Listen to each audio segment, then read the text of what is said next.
Hey, I'm James, and today we're going to talk about the Enigmatic 82 Overdrive Special Amp. The plugin is inspired by the man famously known by one word, Dumble. And he made these amps specifically for singular players that had something unique about their style, their tone, their phrasing. And you almost had to, in fact, you did have to audition for him if you were even going to get an amp. He wouldn't just build an amp for anybody. He was looking for players that did unique things that he could take an amplifier and build to that playing spec. So it felt like we can't just make one amp and a plugin. We actually had to give you a history lesson and make the 4 eras of the amp, plus all of the customizable things you would likely do if you were to sit with him and go, well, I play slide, I play a 335, I play a strat, I play this slide, I play this hard with this pick, and get the amp to respond in that way. What I'm hoping we do today is get through some of the concepts of how you build the amp. So giving you a preset is fun, but also giving you the tools to go, well, if I need mid-range here, if I need it to be squishy, if I need it to sustain more, what are the things that you can open up to do that for yourself? So we're going to learn a whole bunch today while we're tone chasing the great D-style tones of all the eras. So let's get started.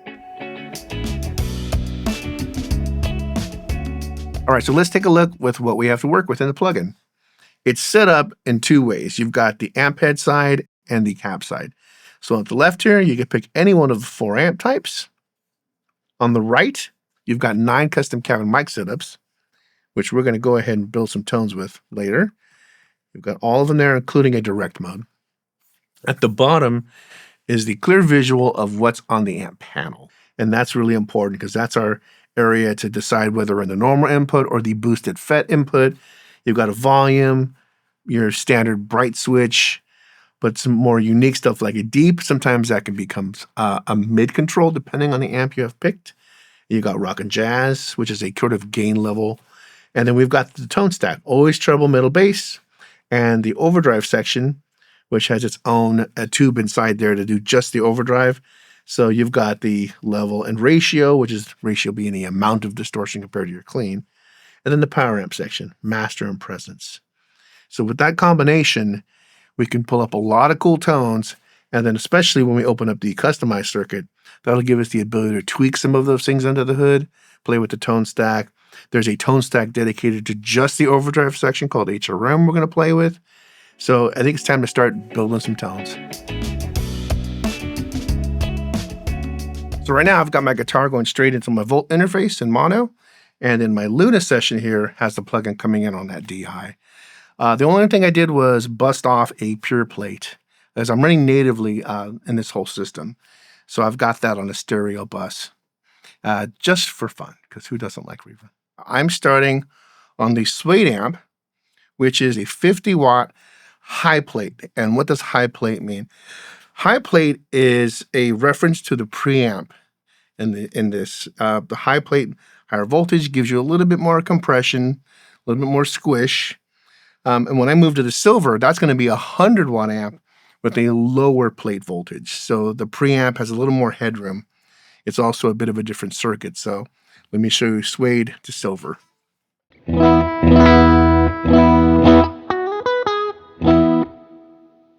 Now the silver.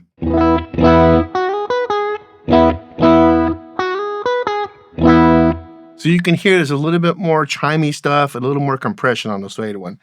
And if we go to silver, it's going to keep going that way until we get to the black one. So silver against cream, there's also a 100-watt, but we're moving from what is a low plate to now a high plate cream amp.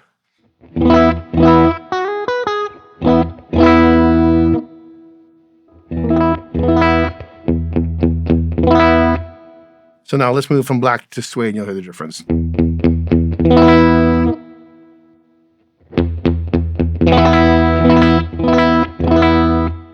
You can hear a little bit more of a breakup on the suede. And I'm also feeling a big difference between all four of those. So once we decide what the basic amp we want to start working with is, then we're going to move into the actual tone stack settings and customized settings. So let me go over to silver. We're going to stay there for a little bit. I know that it looks like there's a lot of switches on this amp, and there are, but if we start from basic things like what's on a Fender amp, you always have a volume, treble, middle, bass usually. So that's kind of the same. A lot of these D circuits are very Fender-esque anyway.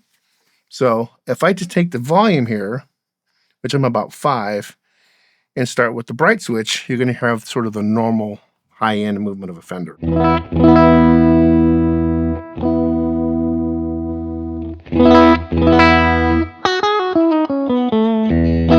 Now, let's customize it.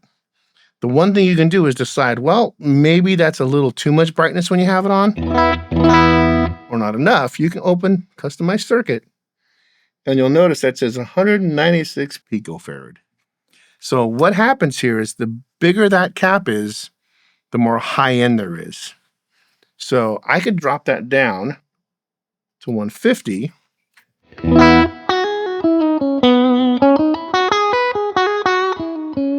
And get some Fender chime out of it. If I move it all the way to 300, you'll notice how much brighter it's going to get. A little too bright for this guitar. Although for humbuckers later, that actually might become useful.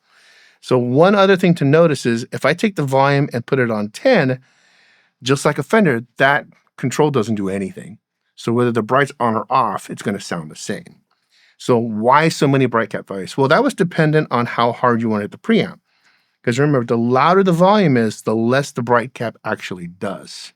So there might be cases where, I have the bright switch off. I've got the volume up to get a little bit of preamp gain. So I'm like around 7 or 8 here.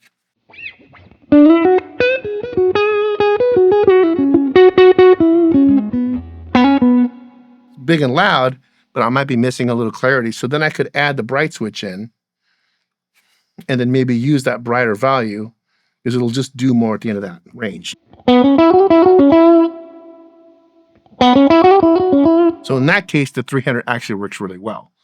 If I turn it down, that's going to be way over the top because now the bright's doing more. A little more than that.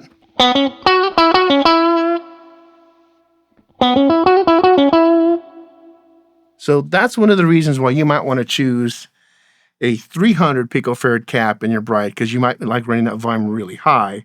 So you might need a bigger value to offset the fact that it's dialing itself out.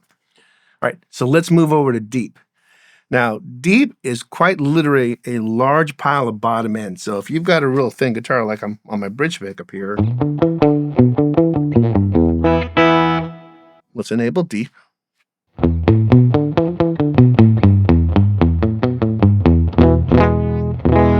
At some point, there were versions of Dumbles that actually removed the deep and turned it into a mid-range boost. And I'll show you where that is. So where that's deep, if I change in the preamp mods from classic to Skyline, you're going to notice that now says mid. So let's turn it off again. Here's the sound. And now your mid boost.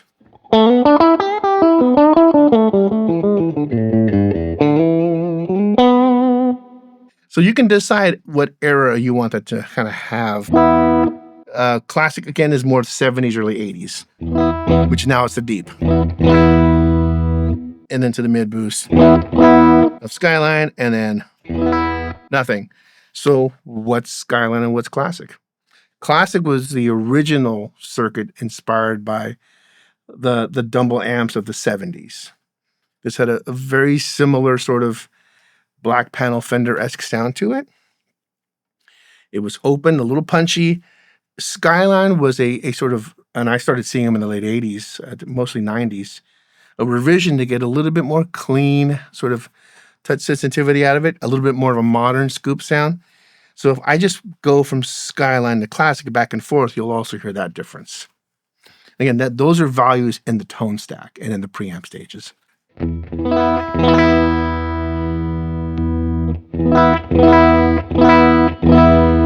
can hear the classic kind of open up a little bit more. Skyline gets a little hi-fi and a little modern.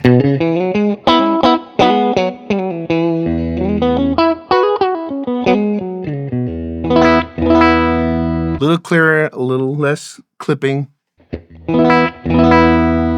So now those are two things you can do to different eras of the amps. Originally, when you bought an amp in the 70s, it may have been set up as the classic tone stack. You may not have had all the different bright values, but sometimes you could go back to the man himself and change these things out over time. So that's a fun way to change your amp from Skyline to classic. All right, so now let's take a look at one other thing in this preamp area called the FET input. Now, usually the FET input doesn't have a control for it. You would go into it, it'd be a set amount of gain that you would have decided. So if I move over from this to the FET, I'm getting a little louder. I'm also getting a little brighter because it is a JFET buffer in line. Now, inside pretty much all of these amps, you would see this FET buffer circuit attached to the sidewall of the amp. And it'd be a trimmer, so you could decide how much or how little the boost you wanted from the FET. But we can do this in the customize section now.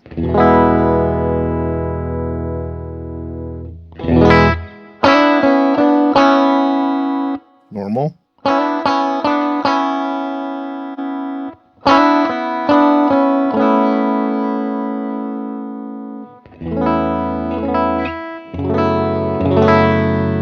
It adds a little extra chimey thing, so this might come in good if you're playing like slide or playing with your fingers a bit.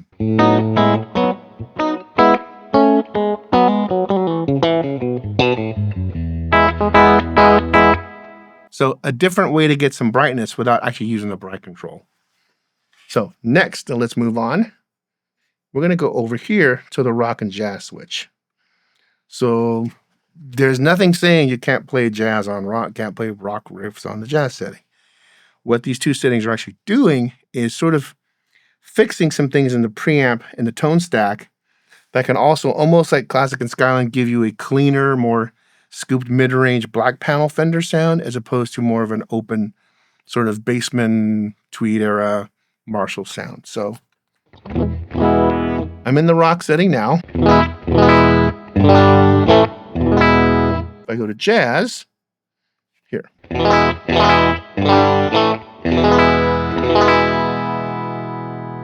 So we lost a bit of preamp gain, but also it got a little cleaner sounding.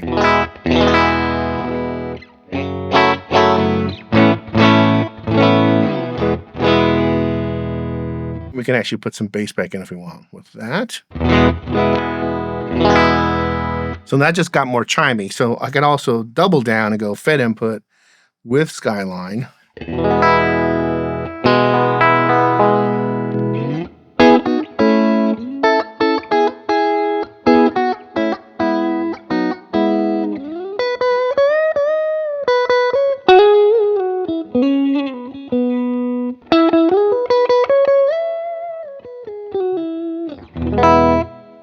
Nice and touch sensitive. It's got some chime without being brittle. So now we can keep playing with that. But one important thing to note is all of the things we do here also go into the overdrive channel that way. So let's move over to that channel. What are these two controls doing? You've got level and ratio. Level is the amount of distortion. Ratio is the mix to your clean sound. So if I turn ratio down a little bit, we can balance the clean against the lead.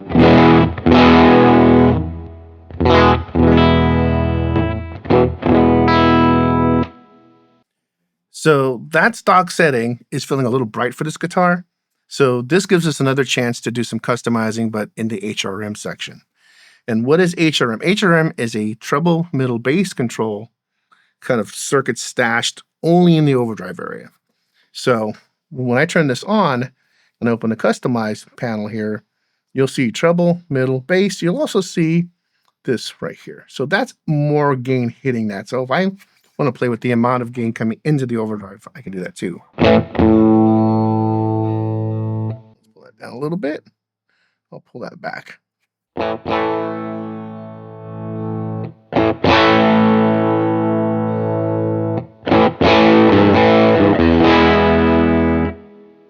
right. Now, I want to warm this up a little bit, so just by turning on HRM,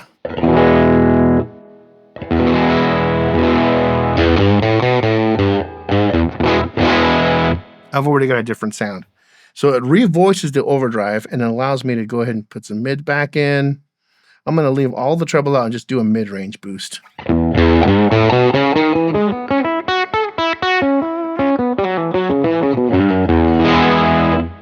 There. Maybe hit it a little harder.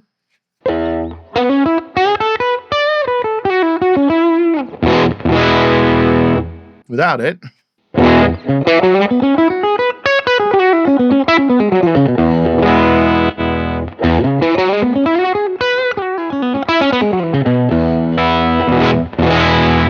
You could add more bass in there.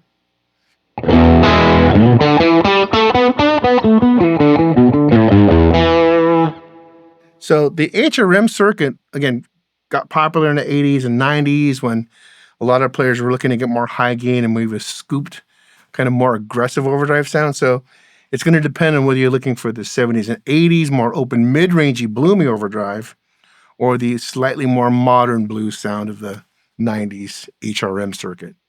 And again, it kind of changes when we move to humbuckers. So why don't we play with this and grab a Les Paul? So here's the Les Paul with the HRM setting.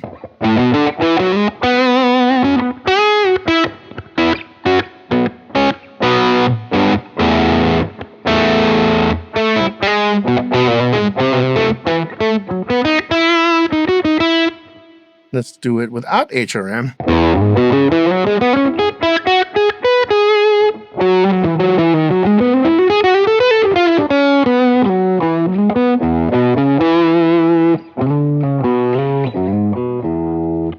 So I actually feel-wise prefer it without the HRM, at least with this guitar. If I play a little lighter, the amp is cleaning up. Play a little harder.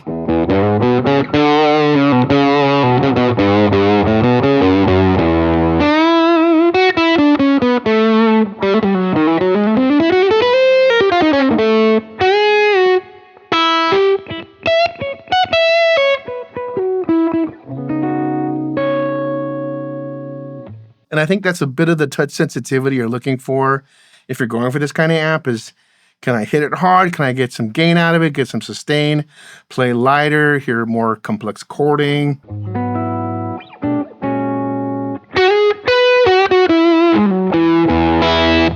So now, let me talk about the boost for a second. So there is one secret weapon.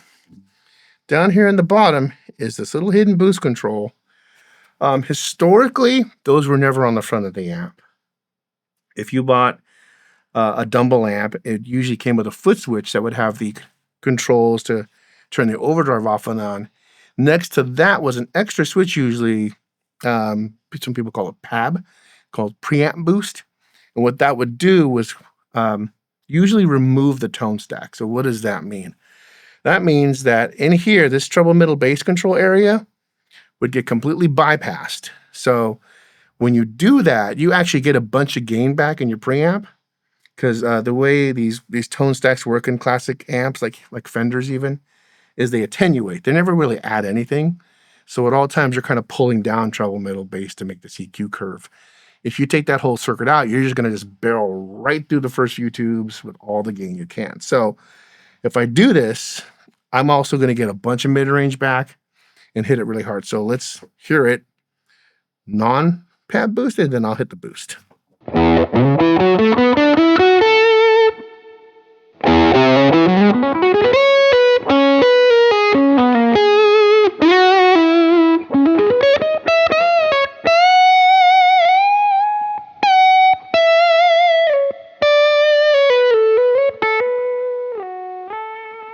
Again, mid-range, open, blooming. So you can decide how much of this you want. So again, there's boost. We'll take it out. Here's HRM.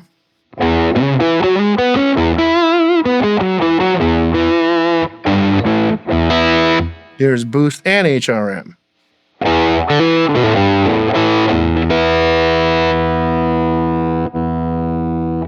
So with that boost and the HRM and the other things in the tone stack you can play with, there are a lot of creative ways to get things to bloom. So what I want to do is switch guitars here to the 335, and then let's also play with the power section master and presence a little bit to do some kind of high end and sort of an extra sort of distortion sounds on the back end here. All right, let's go ahead and dial in some stuff with the power section, because we're going to choose the amps, which we did earlier by going through the low plate, high plate for versions, but also maybe we'll goose the power section a little more and play with the presence. So I have the 335 here. I might be looking for a little bit more of a restrained mid-range, so I'm going to pull the tone stack mid down a bit. So I'm going to leave everything at noon. And one thing I want to try is, again, going back to noon here on the input.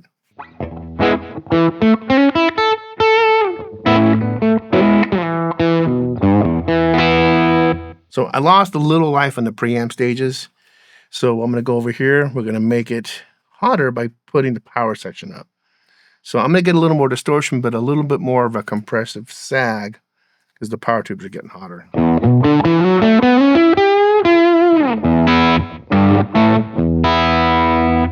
So that's starting to work. Now I can also get a little bit more clarity out of my notes by pushing the presence just a hair here.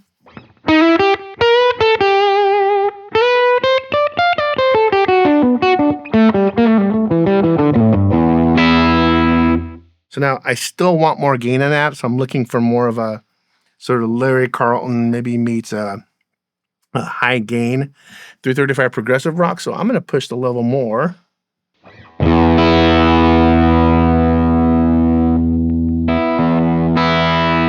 We'll pull that back. We're also going to add the mid boost this time.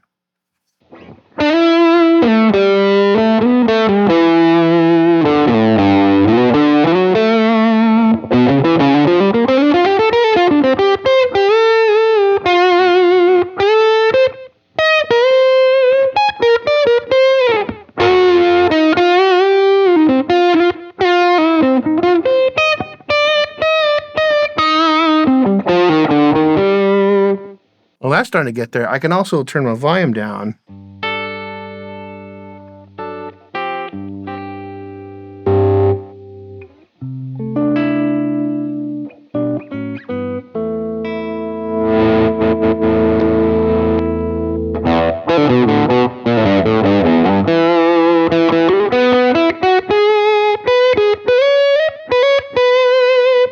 Okay, I like that. Now, what I also did was kill the plate reverb.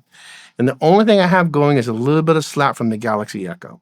So you'll hear that one repeat slap. I'll give us a little bit more room. And what I'm also going to do is take this same tone and let's just see how they sit on the other 3 amp styles. So we're in cream right now, which is actually my favorite for this kind of sound. Then the black one. Silver. Then suede. That one's breaking up the most because remember, we're going to a 50 watt amp on that one. It's getting a little too compressed, so I'm going to go back to the cream one.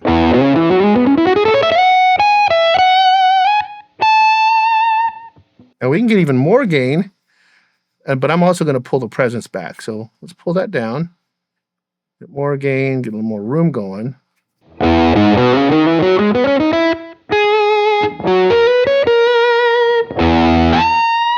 You're getting into sort of the woodier Eric Johnson-y tones now.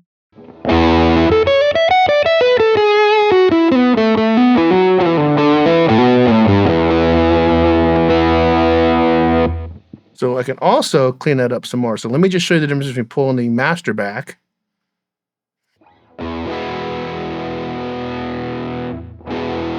You can hear how much of that's in the preamp section, the distortion.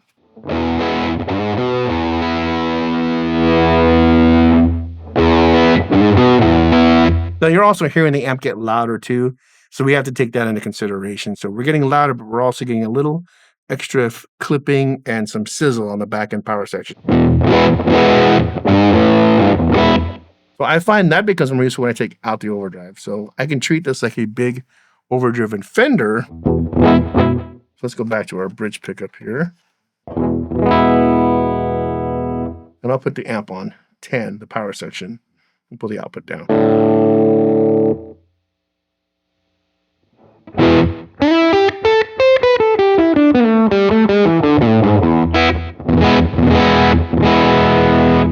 So that's just the power section, actually adding some gain.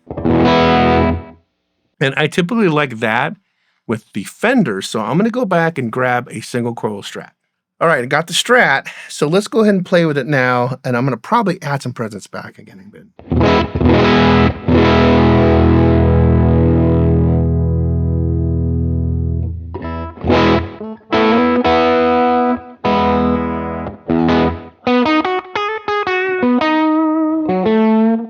Let's kill the mid boost.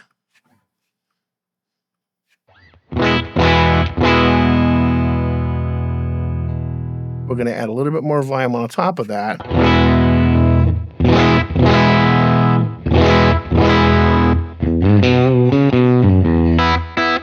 So now we've got an amp that's essentially like a Fenderish amp on 7, the whole thing.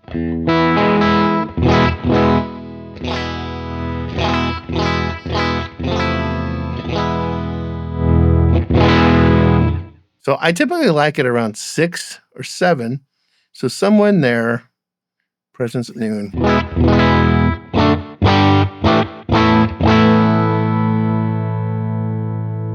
So I'm going to go back to suede here.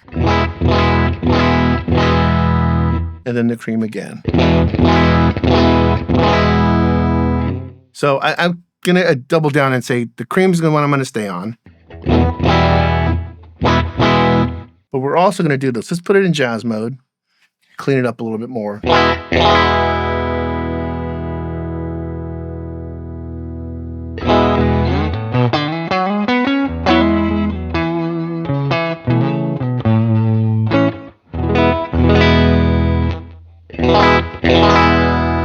Okay, that's starting to get a little bit of edge of breakup Strat sound.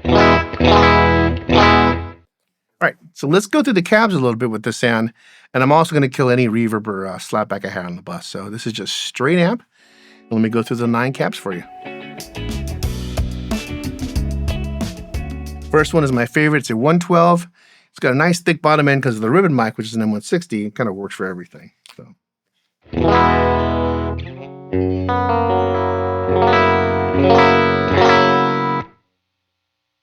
So this is another great cab with this amp. They're D65s and they sort of half open 212.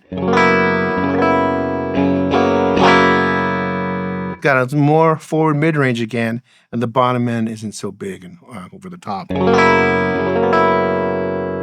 Next one, this is one of my favorites too. This is the Brute cab.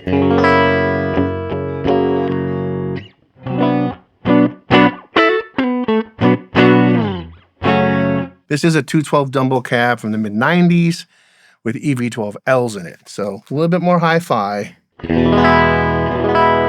Okay, here's the next one. 412 V30s with a 421.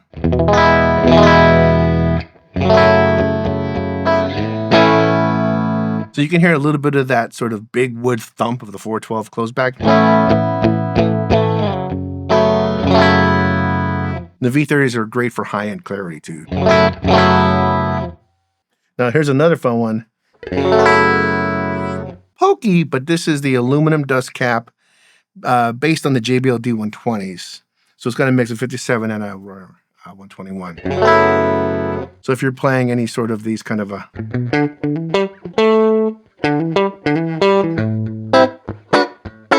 sort of classic jam band kind of riffs, or any of those kind of sound.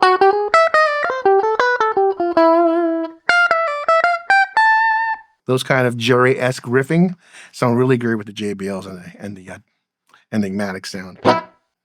Next, EV-based 112 with a 414 mic. So this is going to be a little bit more scoop mid and aggressive.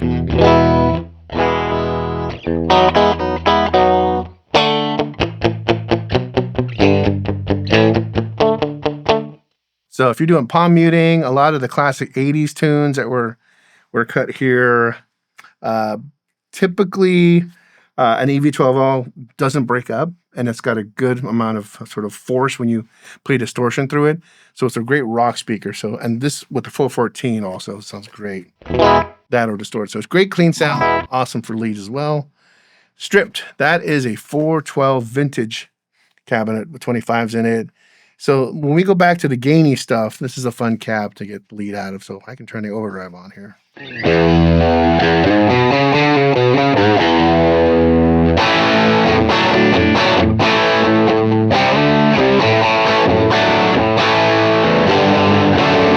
A little aggressive sounding, but awesome. Next, JBG 125. This is another variation of a JBL. It doesn't have the aluminum dust cap, so it's a little softer than the D120s, but another great sound for cleaning.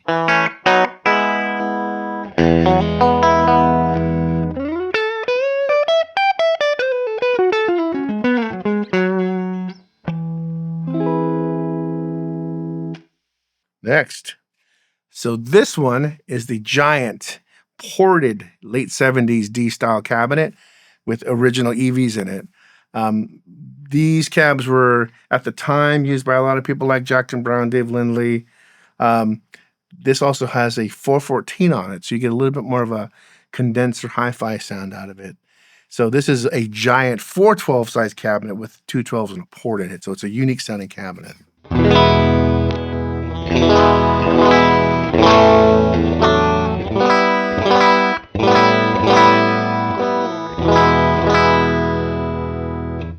So if you compare that to the 112 here,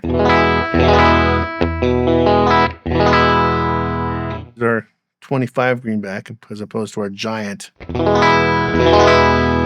Let me just make this one even stick out more, the D65. You get a lot of shades of tones, so this amp will sound different depending on the speaker. So you heard when we got to those sort of JBL-inspired cabs, they were bright without moving the tone controls at all.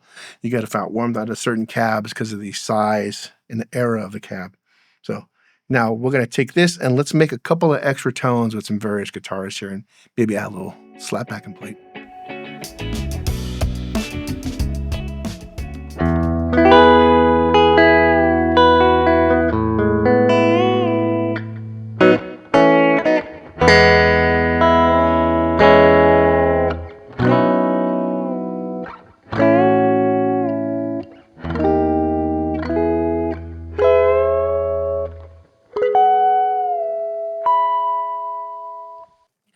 So for that sound, I chose to triple down on the brightness. So I've got the Fed input, I've got the JBL kind of sound. I'm also doing a little bit of fun stuff in the master. I do have the master up, except it's not really distorting too much because the Tele doesn't have that much output either. So this gives me that really clean high end. Now I can also play with it some more. Here, I could add the bright cap in.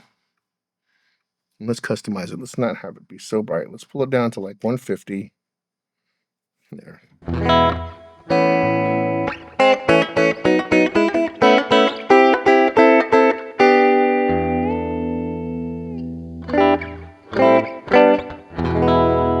That's a little bright for me, so I actually don't like it that bright, so I'm going to take that back off. I've also stayed in jazz mode. If I put it in rock mode, it's probably going to get a little too distorted for me. Yeah, that's already a bit much, so we're going to stay in the cleaner. Jazz mode with the Skyline, which we also remember from earlier, gives us an even cleaner preamp sound.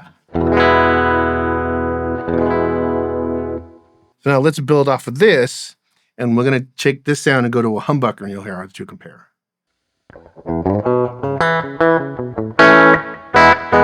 So I can already tell that I've got way too much gain for this guitar because I was kind of making up for it on the Tele. So I'm going to pull this volume back, probably to like between 4 and 5. Now let's hit 5.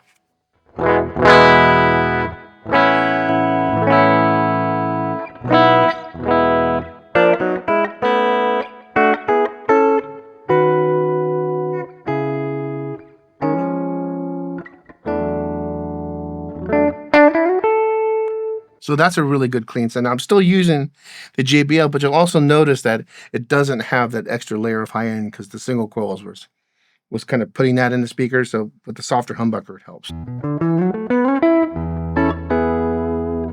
So I can actually get away with adding a little more high end. So I'll just do it with the treble here and maybe pull some bass out just a hair.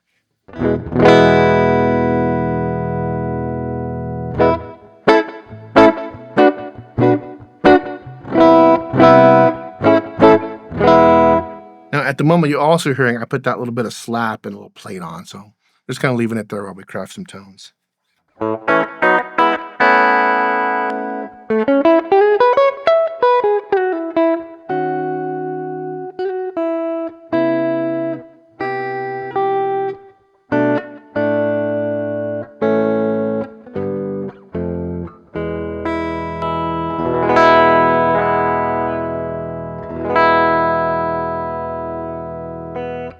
Let me take that and go back into the suede. And we'll get out of the FET as well.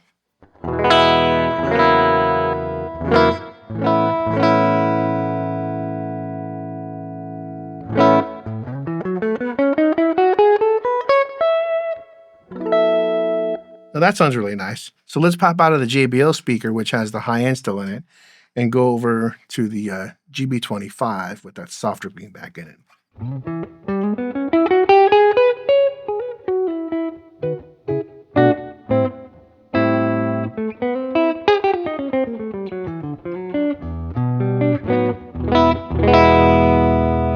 Much softer. Now we could even try the D65, which will give us a mid-range back too.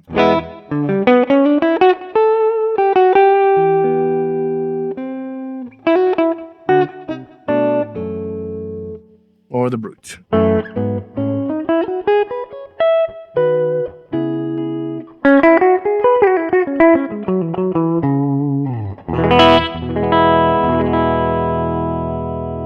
So let's switch over to Telly and let's go get a big lead sound with that thing.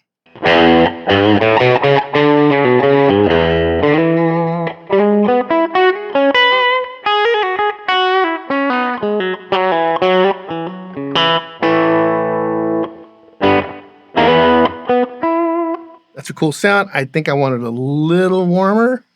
So I'm gonna, instead of using the HRM, I actually want to use the tone stack. I'm gonna set this amp up to just be a lead sound for this guitar. So I'm gonna go ahead and add a little bottom end, pull up the mids, and pull back the treble a hair.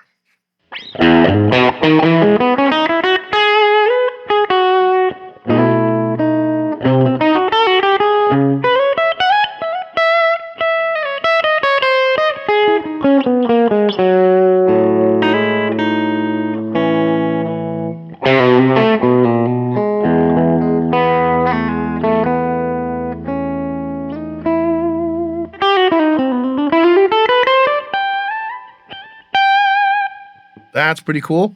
I'm also going to give it a little bit more gain. Let's take a little bit more edge out of it with the treble and presence back a bit.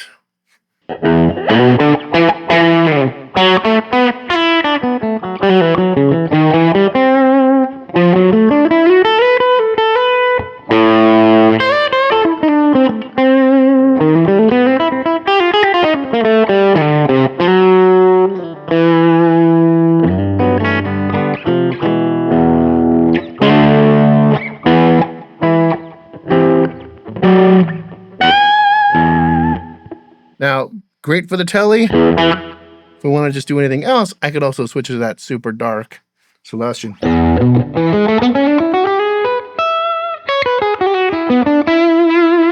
More modern sounding, but I'm kind of missing the mid-range again. Sometimes end up on the D65 cab.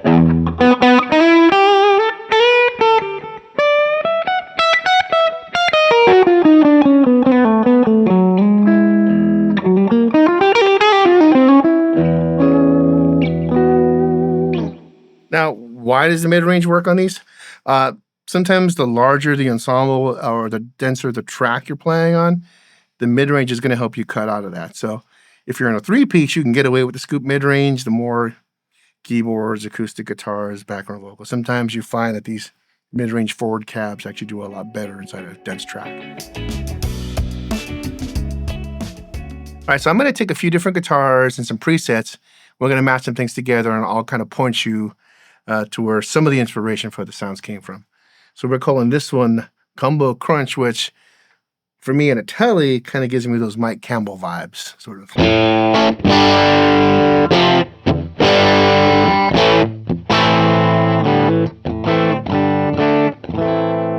So here's another preset. This one's called Dead Clean Fet JBL. So I've got the amp set up with all the little tricks to get high end, but not using the bright switch because we've got the JBL speakers giving us high end from the aluminum cones. So that with your old Strat gives you sort of those classic Jerry-esque tones.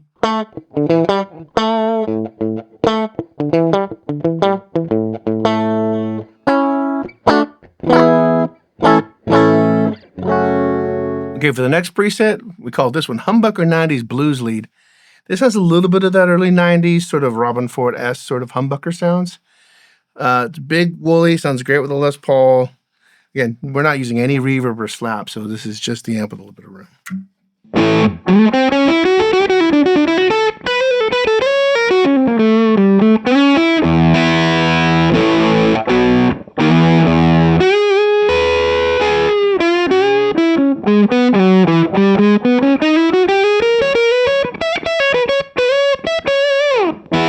Next, we have the Jazz Clean Combo preset.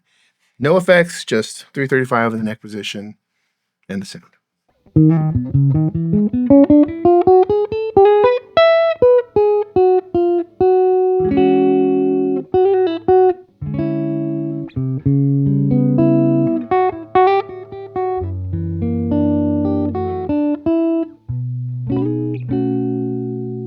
This next preset is called Woody Single Coil.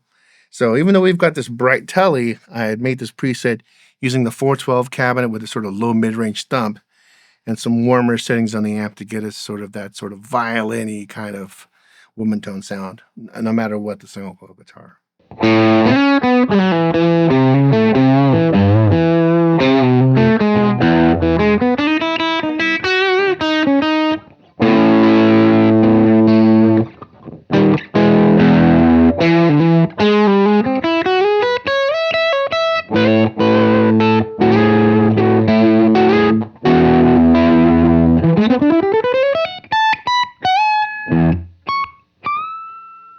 Okay, one last thing I want to get to is the room control. Super important.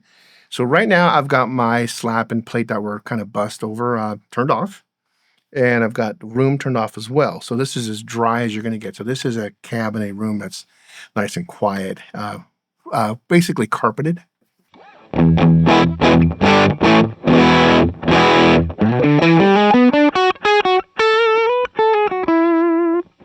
Now, just a little room helps. So even if I turn it all the way to halfway, it's not going to overtake the sound, but you'll get a little bit of those reflections off the walls.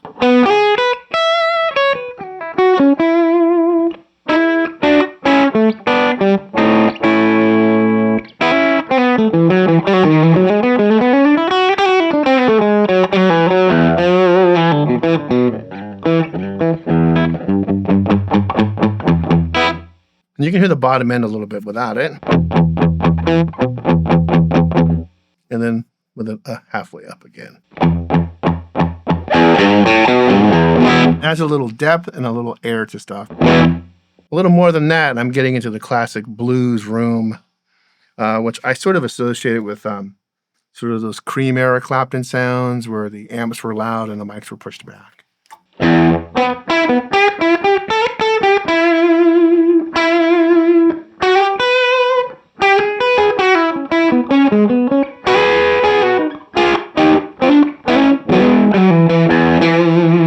So that's kind of using the room control to add some air and vibe to your sound.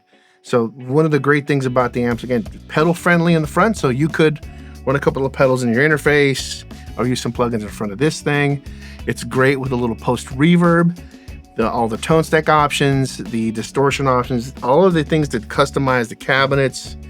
It basically means that you can take any one of the guitars in here in any style and sort of shape the amp to what you're trying to get done. And a lot of times amps kind of make you play a certain way.